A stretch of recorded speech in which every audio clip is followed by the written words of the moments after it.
Donc, bienvenue à cette présentation sur la nouvelle régulation en fait de la protection des données, nouveau règlement européen pour la mise en place en fait, on va dire, d'une cohérence de l'enregistrement et du stockage des données par rapport aux différents pays de la communauté européenne. Donc, comme vous pouvez le voir sur la présentation, le but étant effectivement de mettre en cohérence les différentes règles qui, au préalable, dans la réglementation de 1995, eh bien, chacun des pays avait des règles plus ou moins différentes.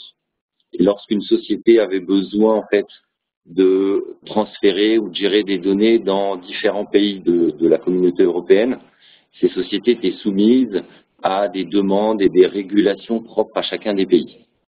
Donc on va voir dans quelle mesure cette nouvelle réglementation, on va appeler GDPR, va effectivement simplifier en fait pour un certain nombre d'entreprises le fait de pouvoir gérer des données dans d'autres pays de la communauté européenne, ainsi que la réglementation associée aux entreprises étant basée dans d'autres pays que les pays de la communauté européenne, d'être soumis à cette même réglementation.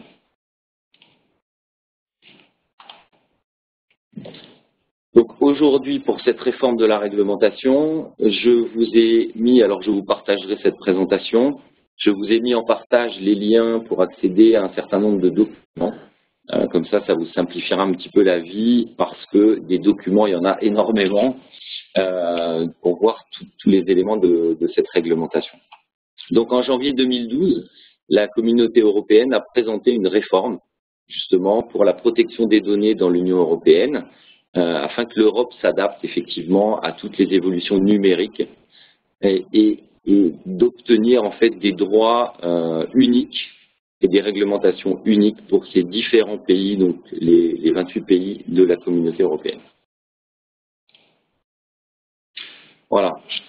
Cette présentation permettra de voir des points importants de cette réforme GDPR avec les fondements et les différents points importants sur les données personnelles, la mise en sécurisation, la conformité, différentes infos sur les méthodes de protection de ces données.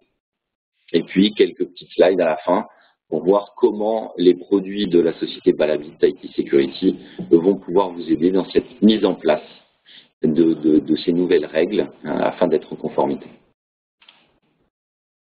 Voilà, les raisons de cette réglementation, d'une part, c'est que les anciennes règles dataient en fait de la loi de 1995.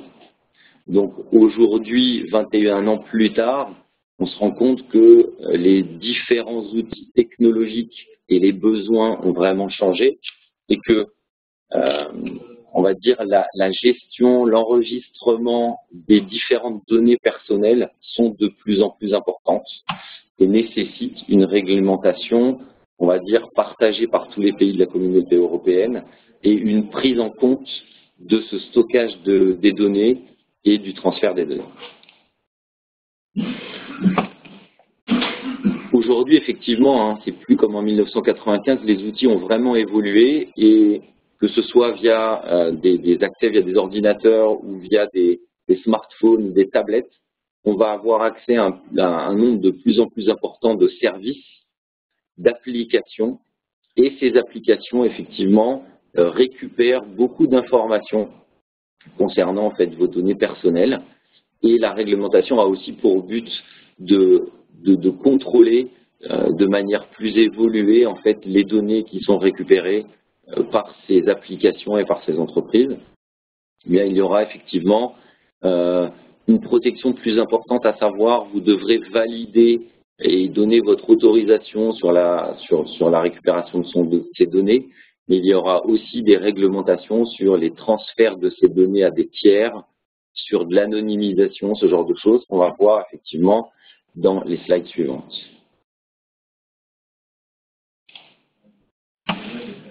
Le but de cette réglementation. Donc aujourd'hui, d'après un certain nombre de sondages, les utilisateurs de ces applications, de l'outil Internet sur de la récupération de données, enfin sur des applications qui vont permettre de rentrer des informations personnelles, eh bien, en fonction des différentes des différents sondages qui ont été faits, eh bien, il y a un peu de personnes qui ont confiance dans la gestion et dans le stockage en fait de leurs données personnelles. D'accord ? Donc, l'un des buts de cette réglementation est de contrôler de manière plus importante qu'est-ce qui est enregistré, dans quelle base c'est enregistré, comment et en fonction de quel droit on pourra transférer ces données, sous quelle forme, via une base unique, via plusieurs bases. Donc on va voir que les applications également auront besoin d'évoluer par rapport à cette norme. Un deuxième point important de cette réglementation est la simplification en fait de toutes les tâches administratives qu'auront les entreprises, qu'avaient les entreprises à prendre en charge lorsqu'elles voulaient s'étendre dans d'autres pays de la communauté européenne par rapport à ces règles liées en fait au contrôle des données personnelles des utilisateurs. Donc là, aujourd'hui, effectivement, le but étant d'avoir une législation qui soit unique par rapport à l'ensemble des pays de la communauté européenne, donc les 28 pays de la communauté européenne. Je prends un petit exemple. Dans la précédente règle, qui est toujours valable aujourd'hui, eh bien, lorsqu'une société voulait s'étendre sur un autre pays de la communauté européenne, elle était soumise aux législations locales, à faire des demandes de notification qui coûtaient de l'argent, qui nécessitaient de faire appel à des avocats dans chacun des pays. Donc aujourd'hui, la nouvelle réglementation va permettre la mise en place de ce qu'on appelle un guichet unique. Dans l'invitation que vous avez reçue, vous avez vu une remarque sur ce qu'on appelle le one-stop shop. Je vous ai mis la traduction ici, c'est plus simple. Le guichet unique à partir du moment où on a besoin effectivement de s'étendre dans les autres pays de la communauté européenne.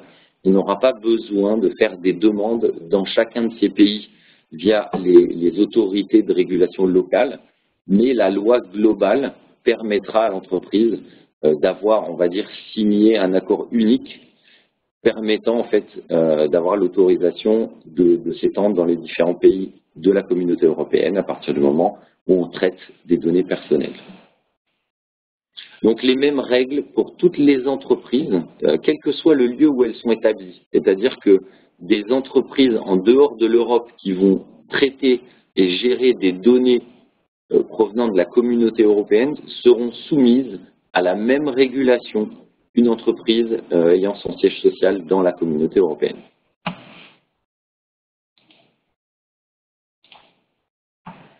Voilà, une chose importante, on va avoir effectivement dans cette nouvelle réglementation des directives et des réglementations.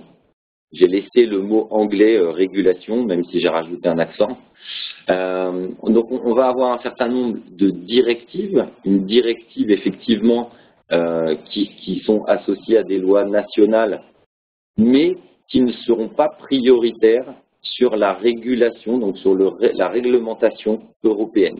Donc aujourd'hui, c'est vraiment la réglementation européenne qui prendra le pas sur toutes les règles locales à chacun des pays. Donc quelles étapes va-t-on avoir ou quelles étapes il y a eu également dans cette nouvelle réglementation? Donc en 2012, un document est sorti sur les différents points de cette réforme. Et depuis 2012, en fait, il y a eu un certain nombre d'évolutions sur ce texte.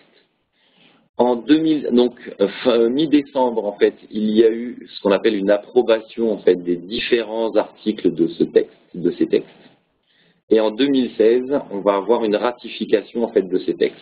Donc de 2016 à 2018, on va commencer à mettre en œuvre les différents éléments, je parle des entreprises, pour pouvoir obtenir à la fin une certification et la possibilité en fait de se mettre en application et d'être conforme à cette nouvelle réglementation. Je vous ai rajouté au fur et à mesure les différents liens permettant d'avoir des détails sur ces différentes réformes.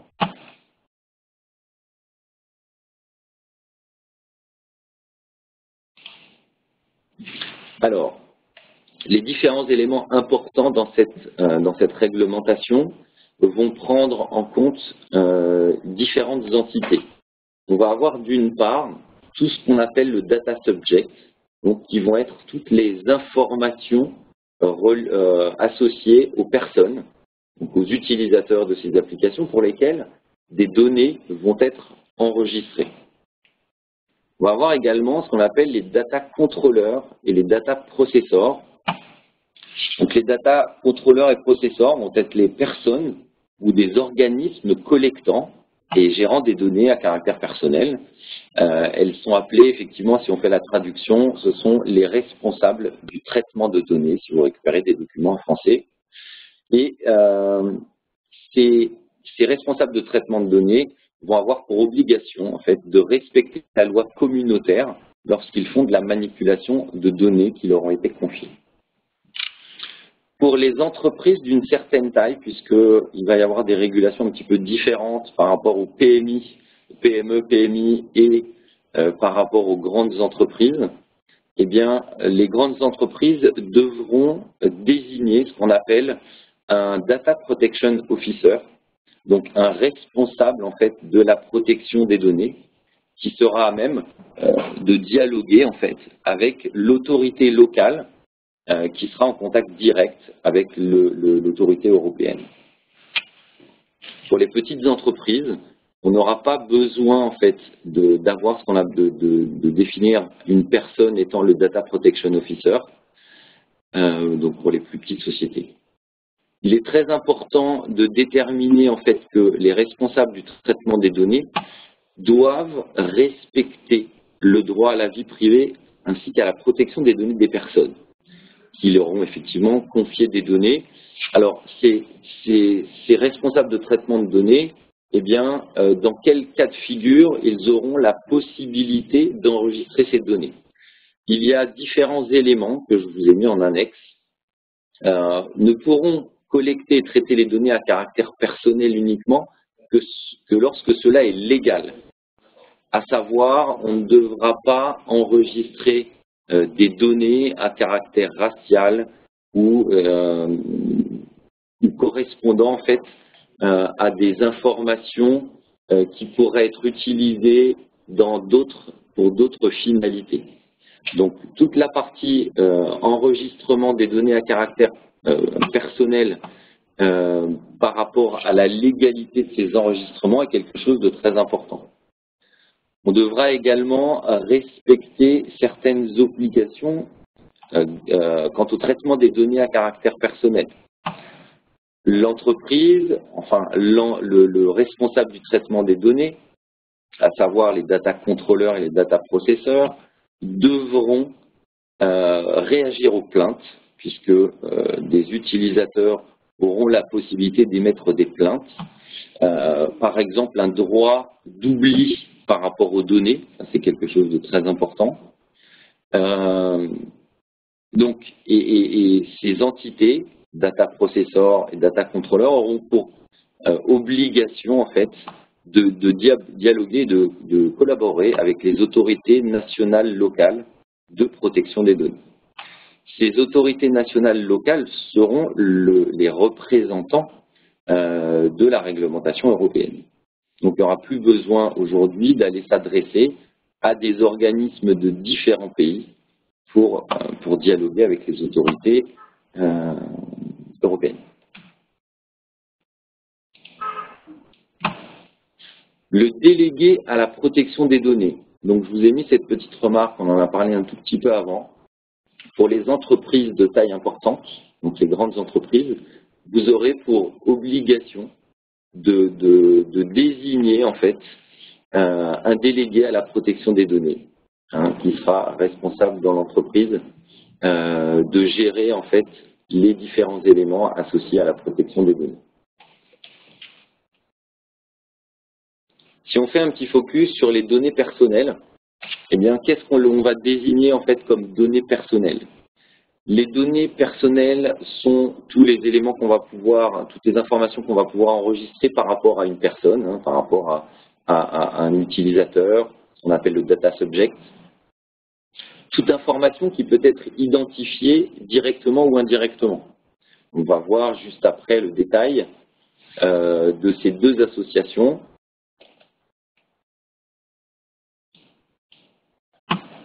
Donc directement ou indirectement, les données personnelles que l'on peut avoir peuvent être associées à des données directes, son nom, l'ID, l'enregistrement de la position de l'utilisateur, un identifieur, et les données qui vont être indirectes, des informations sur tout ce qui est données médicales, mentales, économiques, culturelles et sociales. Donc en fait, qui seraient associées à des caractéristiques enregistrées concernant les données personnelles. Les données personnelles sont de plus en plus nombreuses, hein, comme on l'a déjà dit tout à l'heure. Il est estimé en fait que en 2020, on va le voir ici, en 2020, la volumétrie en fait des éléments qui peuvent remonter des informations auprès d'entités qui vont les enregistrer, les traiter et qui pourront en faire un certain nombre de choses par la suite, eh bien, vont être au nombre de 21 milliards de points finaux de clients en fait qui vont pouvoir remonter des informations. Ici, le petit exemple, c'est mettre une voiture effectivement qui va remonter des informations. On peut estimer que la position en temps réel d'une voiture est un donné à caractère personnel. Hein, qui doit pouvoir exploiter l'endroit où se trouve cette voiture, d'accord? Et la finalité va être très importante. Potentiellement pour une assurance qui aura besoin d'aller vous dépanner, eh bien l'endroit où vous êtes positionné directement sera une donnée qu'elle pourra gérer, mais elle ne pourra pas transférer ces informations dont la finalité n'est pas celle qu'elle a définie au départ. Un autre petit exemple ici sur effectivement un outil de régulation de chauffage à la maison, donc qui pourrait remonter également des informations auprès d'une base de données centrale. Et donc ces données personnelles enregistrées, eh bien, elles doivent être contrôlées et elles ne doivent pas être transmises à n'importe qui. De la même manière, hein, des données, aujourd'hui on voit apparaître bon nombre en fait de petits outils qui vont enregistrer votre rythme cardiaque et récupérer des données personnelles qui vous sont propres et qui remontent ces informations à une base globale dans le cloud ou dans différentes entreprises qui vont stocker ça, soit en local, soit en externalisé. Donc, ces différentes informations vont être, il va être très important de devoir les contrôler, les protéger et de voir où elles arrivent. Les données qui sont collectées directement sont par exemple les pages web que vous allez consulter, les données que vous entrez directement, hein, des informations de carte bleue, lorsque vous remplissez en fait un document hein, de manière volontaire, lorsque une application remonte des informations médicales, eh bien ce sont des informations dites directes et ces informations pour l'entreprise qui va les collecter, sur la partie légale, doit justifier en fait de la finalité de l'utilisation de ces données. En revanche, vous allez avoir également les données indirectes, qui vont être par exemple les pages web visitées, la localisation, des remontées d'informations de différents types d'outils, et qui vont être traitées par la suite par différentes machines, ce qu'on appelle le machine data, qui vont les traiter et au moment de ce traitement, eh bien, qu'est-ce que l'on va devoir faire avec cette nouvelle réglementation européenne en termes de séparation des données directes et indirectes potentiellement. Je peux prendre un petit exemple ici. Lorsque vous accédez à un site web, eh bien, ça va générer des logs. Eh bien, dans les logs, on va pouvoir voir ça de deux manières différentes. Le log brut, d'accord, qui va être l'association de différents champs émis par l'application et remontés vers votre serveur de collecte de logs. Puis, si on matérialise ça de manière un petit peu plus visuelle, on va voir effectivement que ce log qui est remonté va correspondre, eh bien, va associer des informations d'horaire, d'IP donc l'IP qui est vu en fait à l'extérieur, le site web sur lequel vous êtes allé, et ce qui vous plaît dans ce site web, à savoir le fait d'aller voir les manteaux par exemple pour hommes. Donc ces différentes informations peuvent à l'heure actuelle être collectées pour pouvoir vous renvoyer différents types d'informations et être traitées par la suite. Deuxième petit exemple, sur une transaction bancaire. Donc vous allez avoir lors d'un achat une remontée de log correspondante à la transaction. Si on regarde ça de manière un petit peu plus visuelle, eh bien on va voir que sur ce log, on va avoir l'adresse IP émetteur, un ID d'utilisateur, un produit, mais on va voir aussi le type de carte bancaire, le numéro de carte bancaire. Et dans un certain nombre de cas de figure, on pourrait avoir le code confidentiel. Alors après, ça, c'est soumis en fait à des règles PCI sur le stockage des codes confidentiels par rapport au numéro de carte. C'est un petit peu différent, mais ça va être pris en compte dans cette réglementation globale également. Une fois qu'on a enregistré ces données, eh bien, où ces données sont-elles stockées?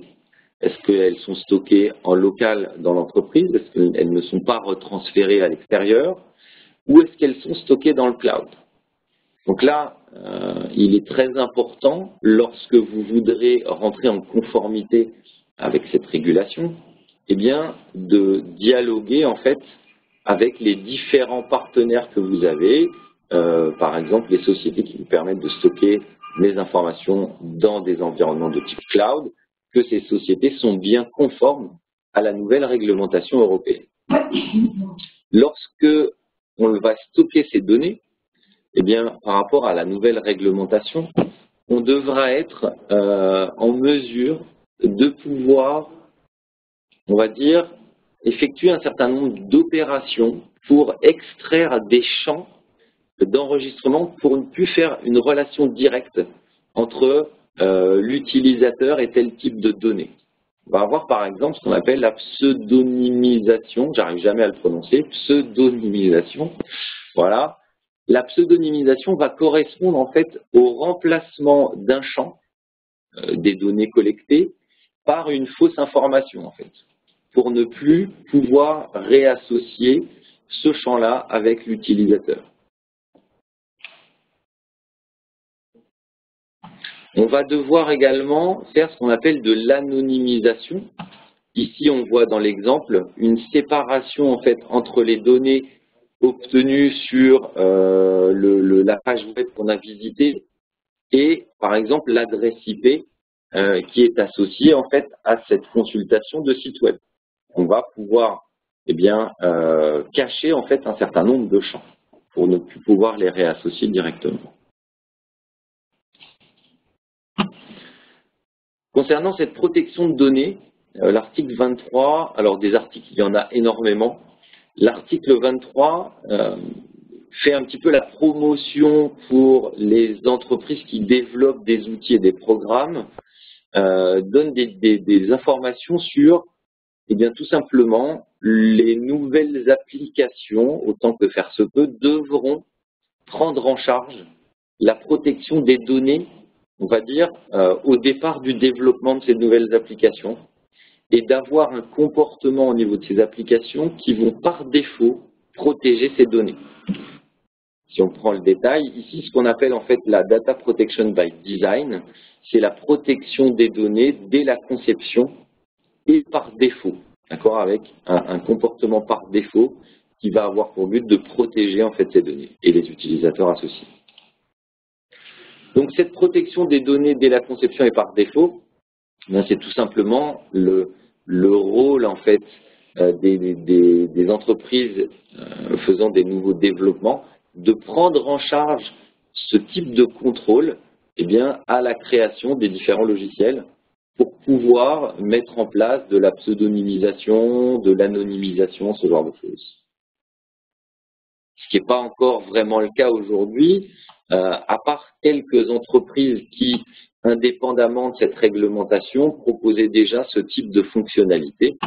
On verra par la suite comment les produits Balabit nous permettent déjà d'être, on va dire, compatibles avec ces nouvelles réglementations sur un certain nombre de points.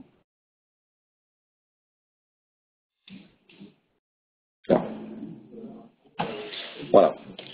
Toujours dans la suite de la sécurisation des données, eh bien, qui va devoir gérer quoi?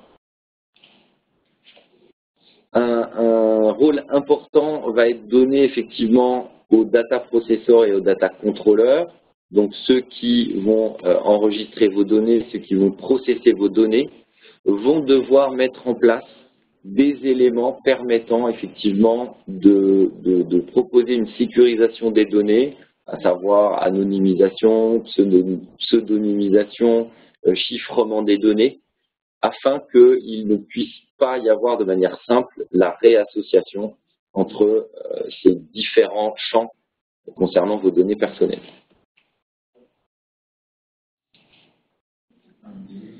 Un autre petit exemple ici de pseudonymisation, comme on l'a vu tout à l'heure, désassocier le fait d'avoir l'adresse IP qui est venue se connecter sur un certain site web pour consulter en fait différentes pages. Mais également le chiffrement de l'information va être quelque chose d'important puisque effectivement il va falloir se protéger sur le fait que n'importe qui ne puisse pas avoir accès à ces données à partir du moment où ils ont accès à la ressource de la base en question.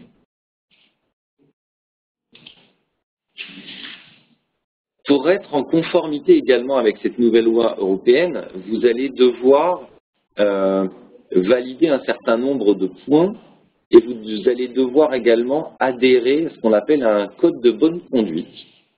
Alors j'ai fait pas mal de recherches par rapport à ça. J'ai pas réussi, hein, même s'il y a écrit ici dans la slide que l'article 38 va vous demander l'adhésion à un code de bonne conduite. J'ai pas trouvé ce document encore.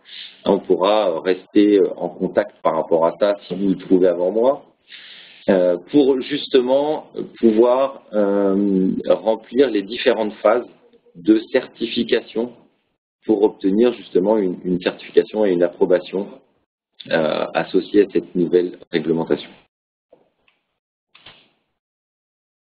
Alors, pour entrer en conformité, vous devrez suivre et valider le code de bonne conduite. Pour ça, vous allez devoir dialoguer également, donc pour toute demande, peu importe le pays, vous aurez besoin de discuter avec le représentant local de l'Union européenne, ce qu'on appelle le National Data Protection Authority, pour justement, en fait, pour tout type de demande, hein, demande de conformité, demande de validation, en fait, pour accéder, pour pouvoir développer son activité dans les différentes entités de la communauté européenne, sans avoir besoin de s'adresser à chacun des pays. Donc aujourd'hui, pour une grande entreprise gérant des données à différents endroits dans la communauté européenne, il n'y aura plus qu'un seul représentant de cette réglementation GDPR qui sera votre représentant, le représentant local de cette autorité en question. Et pour un but de conformité, eh bien, il y aura une validation qui sera donnée en fait par le Conseil européen, par l'entité en fait globale qui validera cette conformité. On peut arriver à des éléments qui vont commencer à faire un petit peu mal. C'est que aujourd'hui, en fait, cette réglementation est une obligation. Donc, on avait vu tout à l'heure le séquencement de la mise en place de cette nouvelle réglementation, à savoir que les entreprises ont aujourd'hui 2 ans pour se mettre en conformité et que l'application de ces lois GDPR vont rentrer en application en 2018. Quel type de pénalité financière va-t-il pouvoir y avoir à partir du moment où on traite des données à caractère personnel et que l'on n'est pas conforme aux demandes de cette réglementation GDPR?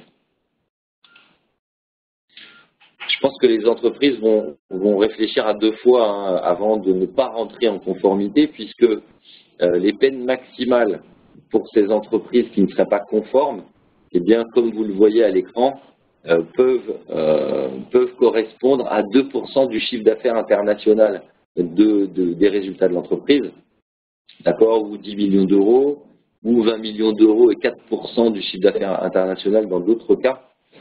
Et ce qu'il y a d'important à définir également, c'est que dans cette régulation va être mis en place un contrôle plus important de la conformité à cette nouvelle réglementation, ce qui était assez moyennement le cas pour les réglementations de 1995.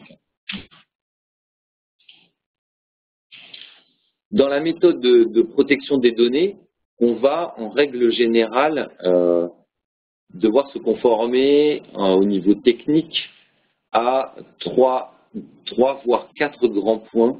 D'une part, l'anonymisation, donc à savoir remplacer un certain nombre de champs dans les informations enregistrées.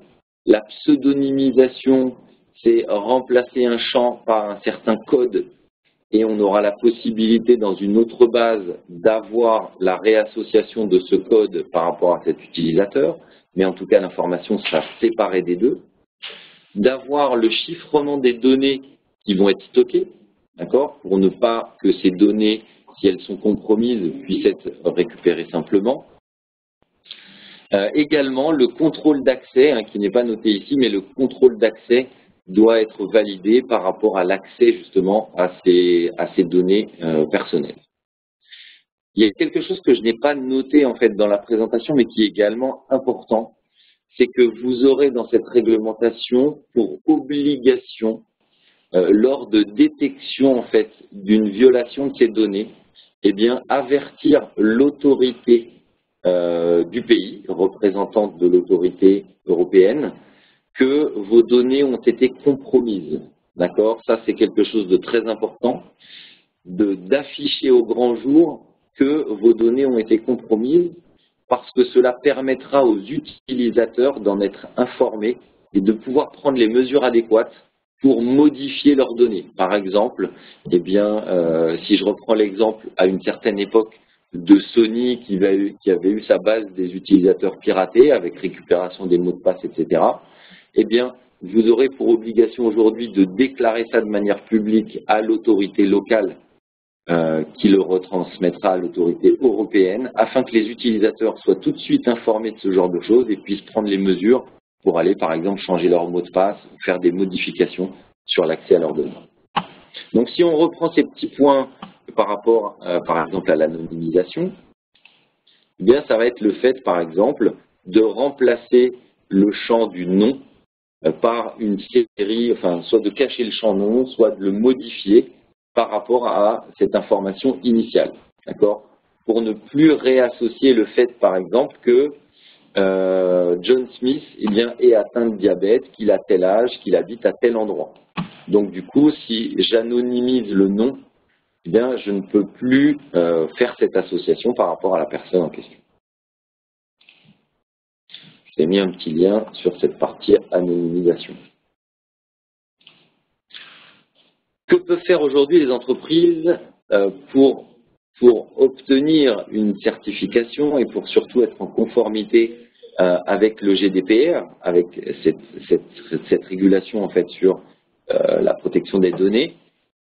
Vous allez devoir d'une part valider qu'en local vous avez mis en place les différents éléments de protection, mais également lorsque vous stockez des données à l'extérieur ou que vous retransférez des données, que les différentes entités avec lesquelles vous interagissez en termes de transfert de données doivent elles aussi avoir reçu la conformité à la réglementation GDPR. Une petite remarque, en bas de la slide, la certification est valable 5 ans après l'obtention. Dans quelle mesure aujourd'hui les produits Balabit vont pouvoir vous aider à participer à cette nouvelle réglementation? Donc, chez Balabit IT Security, on a 3 produits phares qui correspondent assez bien en fait à un certain nombre de demandes de cette nouvelle réglementation. D'une part, et c'est quasiment le plus important, toute la partie contrôle des logs. Avec le produit SysLogNG, on va voir dans quelle mesure. Également la partie Shell Control Box pour tout ce qui est enregistrement des utilisateurs à privilège. Donc, qui nous permettra effectivement de contrôler qui accède aux bases de données comportant et aux applications comportant des données confidentielles. et également un troisième produit qui va s'appuyer sur les deux précédents et qui permettra eh bien, de détecter des déviances de comportement de certains utilisateurs sur l'accès en fait à des données qu'ils n'ont pas à traiter habituellement. Et ça permettra à l'entreprise de mettre la puce à l'oreille en disant attention, tel utilisateur qui est habitué, tel administrateur qui habituellement gère les serveurs Windows, eh bien, il y a eu un accès à 3 heures du matin le week-end à des serveurs Linux et les commandes qui ont été tapées sur ce serveur Linux eh bien, correspondent à des commandes de récupération de la database, par exemple. Donc, ça permettra, en fonction d'un contexte précis, eh bien, d'analyser des déviances de comportement des administrateurs. Ça n'enregistrera pas de données, d'accord? Ça permettra de montrer des déviances de comportement associées au rôle de cette personne dans l'entreprise. Donc, je vous ai rajouté ici le petit schéma avec le triptyque des produits Balabit qui fonctionneront ensemble avec toute une partie collecte de log, une partie privilege activity monitoring, donc gestion des utilisateurs à privilège, et la partie blind spotter sur l'analyse comportementale associée aux remontées d'informations des deux produits se trouvant au-dessous.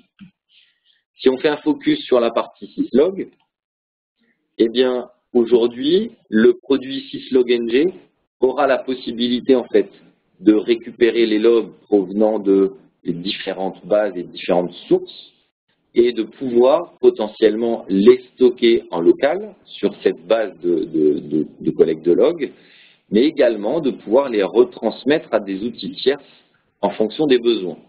D'accord? Donc, ce qui peut être très intéressant ici, c'est que le produit syslog-ng va pouvoir répondre eh bien, à des besoins d'anonymisation, de pseudonymisation et d'encryption. D'anonymisation dans quelle mesure? À partir du moment où vos applications vont remonter du log vers le serveur de collecte de log, eh bien, sur une partie relais, par exemple, vous aurez la possibilité, puisque Balabit a rajouté ce type de fonction dans son produit syslog-ng, la possibilité, en fait, de faire de l'anonymisation et de la pseudonymisation, d'accord, vous permettant de remplacer dans le log qui remonte dans la base de collecte de log, eh bien, remplacer ou supprimer une donnée spécifique que vous ne devrez pas garder pour être conforme à cette nouvelle réglementation. Et du coup, lorsque ce log va remonter au serveur de collecte de log, eh bien, si on a fait des règles pour retransmettre ce type d'informations vers des bases SQL externes, vers des bases de collecte de log de manière beaucoup plus importante, ou des SIEM ou autres, eh bien, vous aurez caché un certain nombre d'informations pour être conforme à cette réglementation. Voilà, la pseudonymisation pourra être associée effectivement à la base de collecte de log pour pouvoir effectivement faire un certain nombre d'actions pour remplacer par exemple un champ par un code et du coup on pourra vraiment dissocier en fait une information importante du log qui est remonté. N'oubliez pas la pseudonymisation et le fait de remplacer un champ par un code. Et on pourra par la suite potentiellement faire une réassociation en fonction des besoins. Mais de base, la donnée n'est pas stockée avec les différentes informations. Voilà, petit exemple de pseudonymisation. Je vais remplacer en fait l'adresse IP source. Ça pourrait être le nom de l'utilisateur, hein, bien évidemment. On pourrait remplacer l'adresse IP source ou le nom de l'utilisateur par un code pour que justement, lors de l'enregistrement de ce log, eh bien, on n'ait plus l'association directe entre les préférences de cet utilisateur, le site visité et son adresse IP ou son nom qu'il aurait potentiellement saisi au niveau de la base. L'encryption fait également partie intégrante en fait de cette réglementation. Via le produit syslog-ng, vous aurez la possibilité, avec des agents de log sur les serveurs, eh bien, de remonter ce log vers des relais ou vers la base de collecte de log de manière protégée, c'est-à-dire qu'on aura la possibilité de chiffrer les échanges de remontée de log. Vous aurez également la possibilité de valider via des protocoles spécifiques développés par Balabit que le log émis par un serveur est correctement enregistré dans le serveur de centralisation de log. C'est ce qu'on appelle le protocole RLTP, c'est le Reliable Log Transfer Protocol, afin de s'appuyer vraiment sur une validation applicative comme quoi le log a bien été enregistré dans la base de collecte de log. Le second produit également vous permettant de répondre à un certain nombre de points sur la conformité, surtout par rapport à du contrôle d'accès à des ressources des serveurs administrés, c'est ce qu'on appelle du Privilege Activity Monitoring. Donc je vais pouvoir générer des contrôles et de la surveillance des actions qui sont faites sur les serveurs de destination lors d'administration par exemple, et pourquoi pas bloquer certaines commandes, remonter une alarme quand on détecte par exemple qu'il y a des commandes de transfert de fichiers ou de récupération d'informations de bases de données et potentiellement de bloquer des actions malveillantes.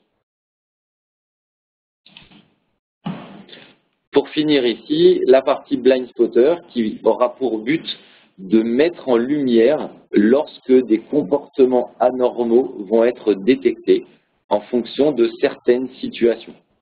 Comme je vous l'expliquais tout à l'heure, eh bien, le produit Blind Spotter, qui fait partie de la philosophie CSI de Balabit, permettant justement de détecter des anomalies en fonction de certains contextes, eh bien, va pouvoir mettre en lumière très rapidement des points sur lesquels l'entreprise devra se pencher pour résoudre des problématiques. Alors, c'est assez généraliste ce que je viens de dire, mais si je veux matérialiser ce genre de phrase, eh bien, lorsque dans une entreprise, vous avez quelqu'un, un administrateur potentiellement, qui a récupéré des données d'une base de données, eh bien, est-ce que cette opération est normale? Est-ce qu'elle est normale pour cet utilisateur? Est-ce qu'elle est normale ou non pour cet utilisateur par rapport à un certain horaire, par rapport au fonctionnement et aux habitudes de ses collègues faisant partie des mêmes groupes? Est-ce que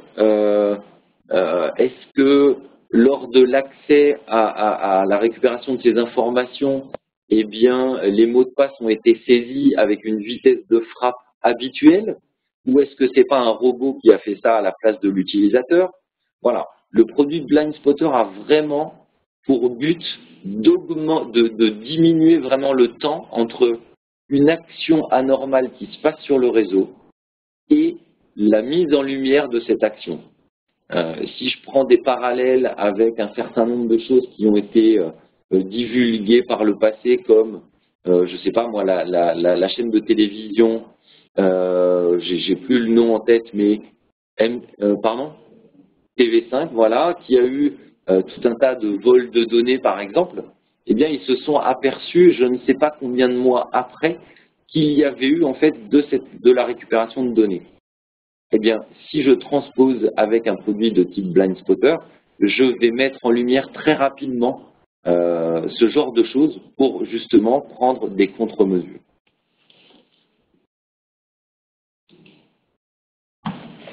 Voilà, vous pouvez activer vos micros si vous avez des questions spécifiques. On a passé 43 minutes à la place des 30 minutes de départ pour découvrir un petit peu de manière globale cette nouvelle réglementation. Alors effectivement, il y a beaucoup de textes à regarder, beaucoup de textes à contrôler, refaire un petit point global, mais c'était pour vous montrer un petit peu, pour vous donner quelques informations sur la découverte de cette nouvelle réglementation.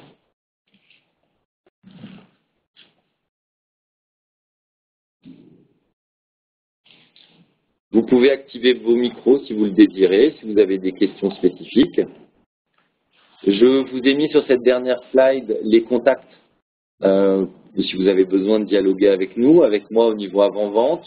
J'ai noté ici un contact commercial, mais il y en a plusieurs chez Balabit, mais je vous ai donné juste un point d'entrée, qui est mon collègue Franck Aquin, si vous voulez discuter plus avant, en fait, de cette partie, des produits, aussi bien des produits permettant de dialoguer de cette réglementation que des produits en tant que tels sur d'autres besoins.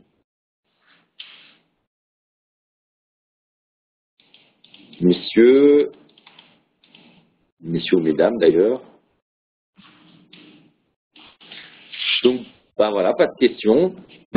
Nous vous ferons parvenir les liens en fait de cette présentation et je vous rajouterai également un certain nombre de documents associés à ces réglementations pour vous faciliter un petit peu la vie lorsque vous voulez en savoir un petit peu plus sur la réglementation au niveau détail.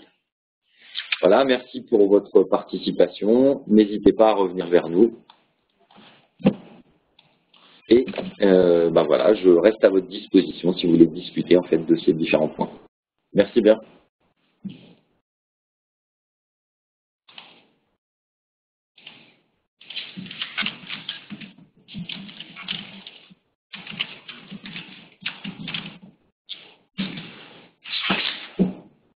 À tous, passez une bonne journée et merci de votre participation.